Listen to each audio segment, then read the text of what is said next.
Hello everyone, welcome back to my channel blessings. मैं मनिंदर कौर, आपकी special educator और trainer. बहुत ही इंपॉर्टेंट टॉपिक लेके आए हैं, दैट इज़ इनअप्रोप्रिएट लाफिंग और सेल्फ लाफिंग इन ऑटिज़म और ADHD। देखिए, कुछ कॉन्सेप्ट्स हमें क्लियर नहीं हैं, इसलिए हम बहुत डिस्टर्ब रहते हैं मेंटली कि पता नहीं मेरे बच्चे को जैसे जैसे एज बढ़ रहा है या मैंने किसी ट्रीटमेंट के लिए ऑप्ट किया तो उसका साइड इफ़ेक्ट तो नहीं आ रहा कहीं इनअप्रोप्रिएट लाफिंग। आप बहुत सारे क्वेश्चन मार्क से हम लोगों के पास आते हैं कि मैम प्लीज़ बताइए इस इनअप्रोप्रिएट लाफिंग को मैं कैसे बंद करूं, इसके कॉजेज़ क्या हैं और क्या ऐसी स्ट्रेटजीज़ हैं जो मैं घर पे बैठे बैठे अपने इस बच्चे के इस बिहेवियर को हैंडल कर सकूं। आज हम डॉक्टर रजिता से समझेंगे कॉजेज़ एंड स्ट्रेटजीज़ जिससे हम इस बिहेवियर को या इस इनअप्रोप्रिएट लाफिंग इशू को हम घर पे ही रिजॉल्व कर सकें। आए सुनने हम डॉक्टर रजिता के जो वो कॉन्सेप्ट्स हमें समझाएंगे with logics. Hello everyone, myself Dr. Rajita Akula, your occupational therapist. Today's topic is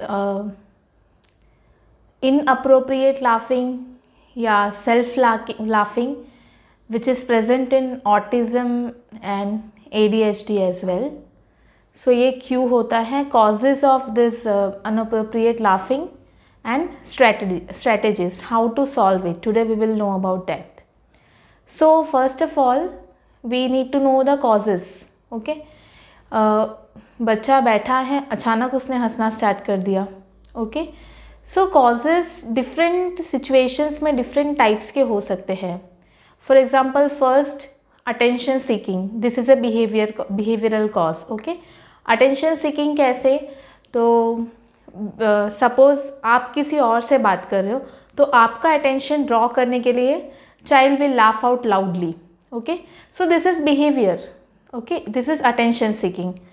Then next, for escaping behavior, if you are doing means child आपके साथ बैठा है and he is doing his homework. Okay, so if he doesn't want to do homework then he will start laughing or loudly. So आपको distract करे और वो वहाँ से escape हो सके. So this is escaping behavior. So in ये दो बिहेवियर में भी we can see laughing. Okay, बहुत लाउड लाफिंग होगा इसमें भी टाइप्स ऑफ लाफिंग होता है कि कैसे हंस रहा है बच्चा, तो इसमें एकदम लाउड लाफिंग होगा. इन दोनों में जो आपका स्ट्रैटेजी होगा वो बस इतना ही होगा कि आपको इनको इग्नोर करना है. अगर आपने इसको अटेंशन दिया ये लाफिंग को, then they will do more. अगर आपने इग्नोर किया तो बच्चा समझ जाएगा कि मैं जितना भी ये कर लूँगा मम्मी और daddy are not going to give me attention, so I should stop this. तो ग्रेजुअली बच्चा ये अंडरस्टैंड करके he will stop this behaviour gradually. ऐसा नहीं कि आपने 2-3 बार अगर ये बिहेवियर को आपने इग्नोर किया then he will stop doing this.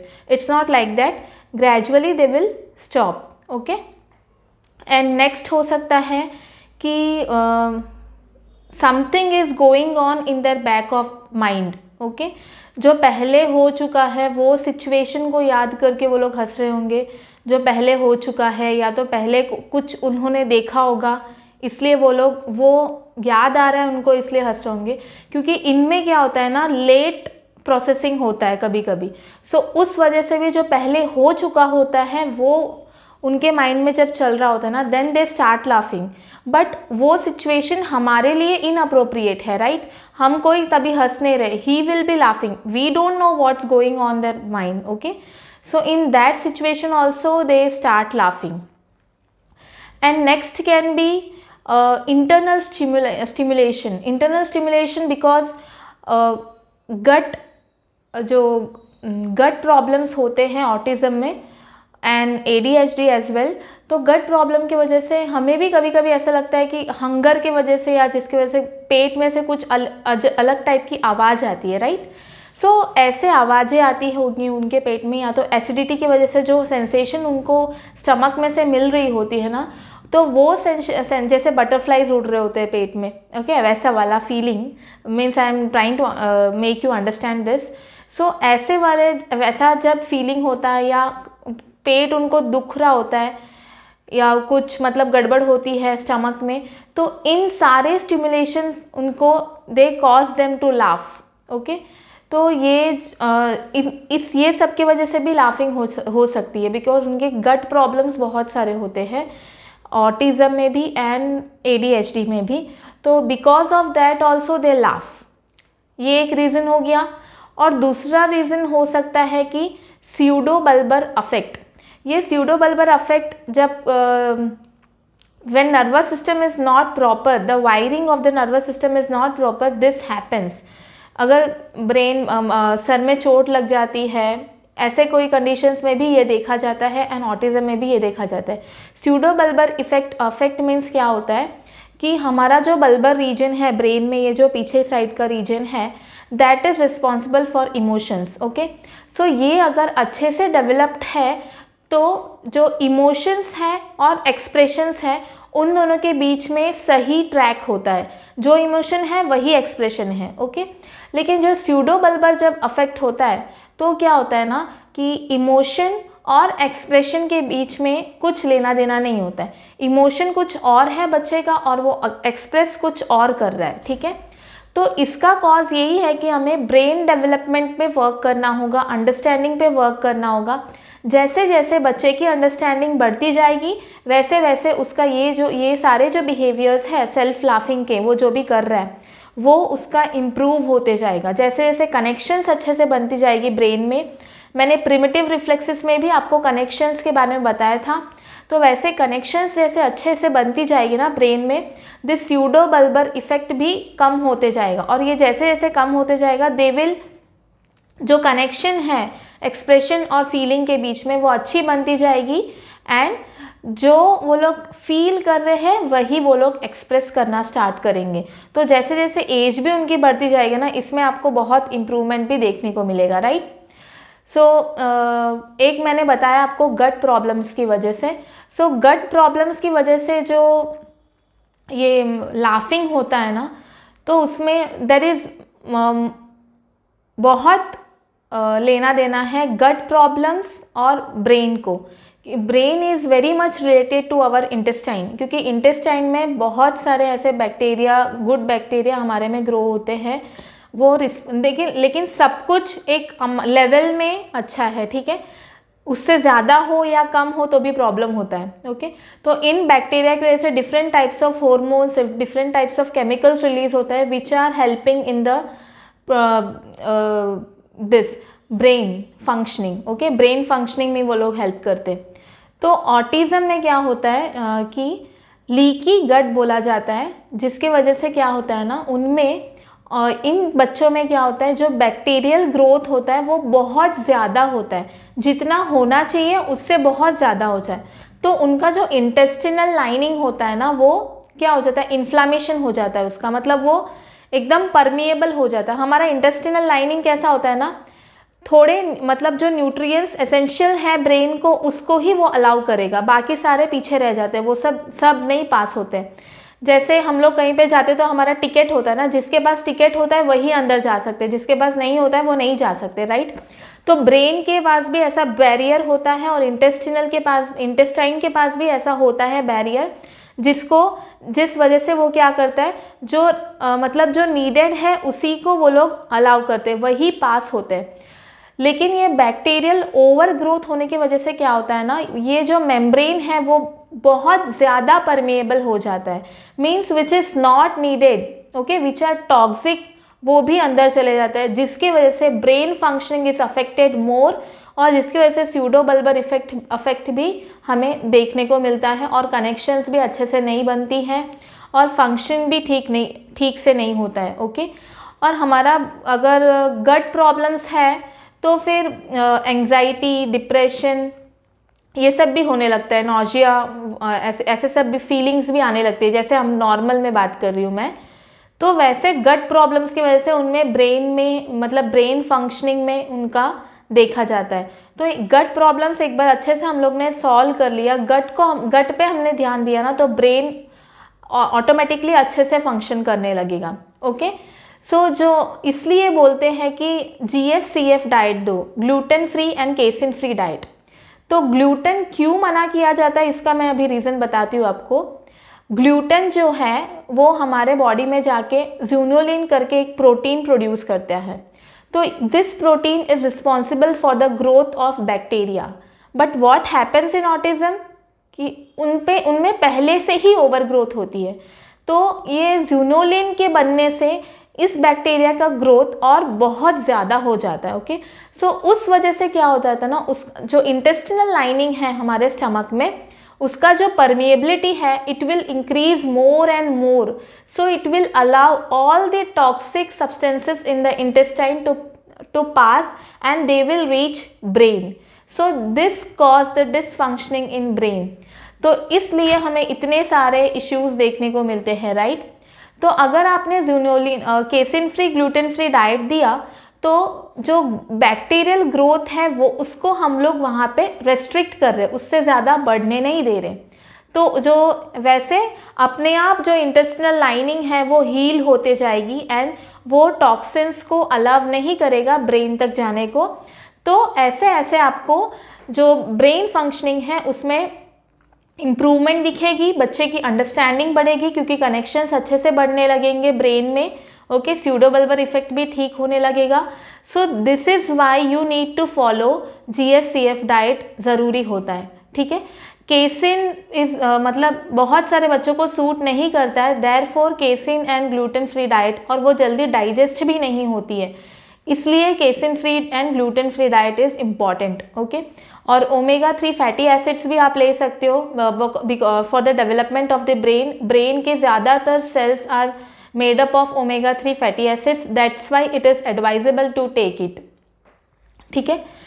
तो एक तो और एक रीज़न बच्चे हंसते हैं कि पता नहीं चलता है, जब कोई रो रहा होता है तब वो बच्चा हंस रहा होता है, तो उनको एग्जैक्ट मतलब पता नहीं होता है कि कब हंसना चाहिए एंड कब रोना चाहिए। ओके, तो आप उसी टाइम पे भी उसको समझा सकते हो कि this is not the situation to laugh, okay, this is sad situation. And one more thing you can do, आप जो नॉर्मल थेरेपी करवाते हो उसमें ही आप इमोशंस का भी करवा सकते हो। डिफरेंट इमोजी लेके बच्चे को इमोशंस सिखाना है और डिफरेंट सिचुएशंस, जैसे कि कोई रो रहा है तब हमें क्या करना चाहिए, तब हमें हंसना नहीं चाहिए, तो कौन सा इमोजी कौन से सिचुएशन में यूज़ होता है ये बच्चे को आपको सिखाना है। ओके, और ये स्ट्रैटेजी यूज़ करने के लिए कि आपको इग्नोर करना है या GFCF डाइट यूज़ करना है, ठीक है, या आपको इमोशन सिखाना है, क्या करना है, क्योंकि इतने सारे स्ट्रैटेजीज तो है, बट आपको पता कैसे चलेगा आपके कि आपको क्या यूज़ करना है। ओके, तो आपको क्या करना है ना, बच्चा जब हंस रहा है then you need to note down the situation before it and after it, कि क्या थी सिचुएशन, क्यों बच्चा हंस रहा था, ऐसे ही उसने हंसना स्टार्ट कर दिया या उसके पहले कुछ हुआ। अगर कुछ नहीं हुआ तो उसके बैक ऑफ द माइंड कुछ चल रहा है। अगर वो थोड़ा डिस्कम्फर्ट फील कर रहा है, हंस रहा है, मीन्स स्टमक में कोई प्रॉब्लम हो सकती है, तब आप GFCF डाइट के लिए जा सकते हो। ओके, अगर वो आपके अटेंशन ड्रॉ करने, वो तभी हंस रहा है तब जब आप कुछ काम में हो, जब आप आप किसी से फ़ोन में बात कर रहे हो या किसी और से बात कर रहे हो, या आप आपके दूसरे बच्चे पे आप अटेंशन दे रहे हो तब वो हंस रहा है, तो आपको इग्नोरेंस पे डालना है उसको, क्योंकि ये बिहेवियर, और अगर हम लोग ने अटेंशन दिया ना तो वो ट्रिगर करेगा उस बिहेवियर को। सो ऐसे स्ट्रेटेजीज आपको सेट करना है। ओके, तो सबसे पहला स्टेप तो यही है कि आपको रिसर्च करना है पहले तो कि वो कब हंस रहा है, ओके, और किस सिचुएशन में हंस रहा है। कोई चीज़ वो गिरा के हंस रहा है तो ये हो सकता है कि वो साउंड से वो साउंड उसको बहुत पसंद आ रहा है तो एक्साइट होके वो हंस रहा है। ओके, ये भी एक रीज़न हो सकता है। और एक रीज़न ये भी हो सकता है कि सेंसरी ओवरलोड हो रहा है बच्चे में। सेंसरी ओवरलोड हो रहा है तो उन्हें पता नहीं चल रहा है कि क्या करना है, तो they will start laughing out loudly. Okay, ये हम में भी होता है कभी कभी, जब बहुत ज़्यादा स्ट्रेस होता है, बहुत गुस्सा आता है, हम भी बोलते हैं, राइट, हंसे या रोए समझ में नहीं आ रहा है। तो ये नॉर्मली कुछ पर्सन्स में होता भी रहता है कि उनको बहुत गुस्सा आ जाता है या बहुत वो लोग इमोशनली डिप्रेस्ड रहते हैं, then they start laughing out loudly. Okay, so इस वजह से जब ये बच्चों में भी जब सेंसरी ओवरलोड होता है ना, तो there are chances to laugh, तो we need to work on the sensory system too. अगर उनका सेंसरी सिस्टम अच्छे से सेटल हो जाए, सेंसरी ओवरलोड्स कम हो जाए, तो भी उनका laughing, there will be improvement in laughing. So आपको है ना, मतलब you need to work on many things. Understanding पे वर्क करना है, इमोशंस पे वर्क करना है, ओके. उनके डाइट को कंट्रोल करना है, राइट. और सोशली कैसे बिहेव करना है वो भी उनको सिखाना पड़ता है, क्योंकि उनको सोशली पसंद ही नहीं होता एक्चुअली. वो जैसे जैसे time passes they learn, they adapt to react, मतलब कैसे रिएक्ट करना है हमें सोशली, वो लोग सीखते रहते हैं, राइट. तो जैसे जैसे टाइम पास होगा, उनका एज जैसे जैसे बढ़ता जाएगा, एक अप्रोप्रिएट अंडरस्टैंडिंग उनमें आएगी ना, तो ये सारे इश्यूज ग्रेजुअली डिक्रीज होते रहेंगे. इसका कोई स्पेसिफिक स्ट्रैटेजी तो नहीं है कि इसके लिए आपको यही करना है. आपको बस उनको नॉलेज देना है कि कब हंसना है, कब नहीं हंसना है, ओके. कब क्राई करना है, कब नहीं करना है, ओके. तो ये सारा अंडरस्टैंडिंग उसको बढ़ाना है. ब्रेन डेवलपमेंट करना है. ब्रेन डेवलपमेंट के लिए जो सप्लीमेंट्स हैं वो देने हैं उनको, ओके. डाइट उनका प्रॉपर होना चाहिए, ओके. ब्रेन जिम एक्सरसाइज ये आप करवा सकते हो उनके ब्रेन डेवलपमेंट के लिए. डेली जितना फिजिकल उनका मूवमेंट होगा ना, जितना फिजिकल एक्सरसाइजेस होगा, उतने अच्छे से उनका ब्रेन डेवलपमेंट होगा. तो आप ये ध्यान में रखिए कि आपके बच्चे के साथ फिजिकल एक्सरसाइजेस या फिजिकली भी कुछ हो रहा है, so that brain develops well, okay. So हम लोग लिंक में भी डाल देंगे, जो मनिंदर मैम ने जो वीडियोस बनाई थी इमोशनल डेवलपमेंट की, उसका वीडियो हम लोग लिंक में डाल देंगे. अंडरस्टैंडिंग के videos will put in link, brain gym exercises के videos, okay. And next we are going to do a video on diet also, कि आपको डाइट कैसे देना चाहिए, ओके. क्या क्या देना चाहिए, क्या अवॉइड करना चाहिए, क्योंकि इसमें मैंने बताया कि GFCF डाइट के बारे में. तो हम लोग आपको पूरा इंफॉर्मेशन देंगे कि कैसे आपको मेंटेन करना है diet, okay. So these are the causes and strategies of self laughing and inappropriate laughing. If you have any queries regarding this topic, then please email me. It will be given in description box, okay. So I hope आपको समझ में आया, और ये आप strategy आप follow करो, there will be 100% improvement. पहले तो जानो, रीज़न जानो, हर एक चीज़ का रूट कॉज जानना बहुत ज़रूरी है. अगर आपने एक बार रूट कॉज जान लिया ना, तो उसका इम्प्रूवमेंट लाने में कोई मतलब कुछ टाइम नहीं लगेगा. It will be very fast. So work on the root cause first. Time लगेगा चलेगा, लेकिन एग्जैक्ट रीज़न आप जान लो. वो 10 बार अगर हंस रहा है तो 10 बार आप नोट डाउन करके रखिए कि क्या क्या सिचुएशंस में उसने ऐसा किया, उसके पहले बाद में क्या क्या सिचुएशंस थी, क्यों इसने ऐसा किया, ओके. डाइट में कुछ चेंजेस आया, या उसके एनवायरनमेंट में कोई चेंजेस आया, या पहले भी ये इसी रीज़न पे हंसा था, ओके. आप ये करके रख लोगे ना, तो ये आपको एक आइडिया आ जाएगा. आपके पास लिखा हुआ होगा कि कब कब हंसा, कोई मैच कर रहा है, सेम सिचुएशन में हो वो हंस रहा है, ठीक है. तो ऐसे आप करोगे तो it will be very easy for you. और आप कोई थेरेपिस्ट के पास भी जा रहे हो तो उनके लिए भी बहुत इजी होगा.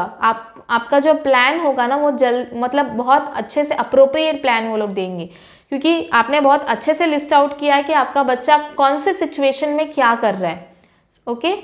So if you have any doubt, please email me. I will clear your doubts, okay. So I hope you understand. ये strategies follow कीजिए, right?